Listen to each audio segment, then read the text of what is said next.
examples of word work that we do in class and how to make that a little bit more authentic for students, because frequently I find that kids are able to, they know about the concepts, they know about rules, but they're missing the point. They need to apply these things to their own writer. And a key way for kids to start doing that, to spur them on to start doing that, is to get them to be more aware of the text that they're reading. So I guess print conventions, we would call those. So here's what we do with word work. We recently had a short lesson on, say, the apostrophe. That's the lesson that was given, and there are a number of different times that an apostrophe is used.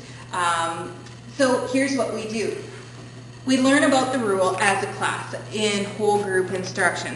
There are frequently lots of demonstrations on the board, and after I've had a chance to demonstrate, I assign individual students to write the rule on a blank strip of paper like this.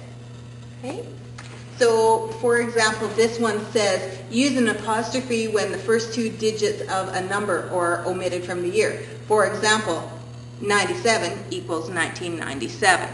So a kid has written that, and what these pieces of paper here are, they're examples that students have found from text. Every time they find an example in text, they write it on a slip of paper, they stick it to the rule that's on here, and then they get a paper clip for their text stalking activity. So these are some paper clips right here. These are the grade 8s and 9s. They're really into this text stalking.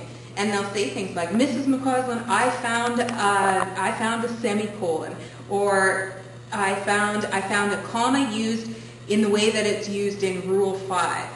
So it's getting them to pay attention to print conventions. I think that's a lot more authentic for kids than just teaching them the rule and letting it go.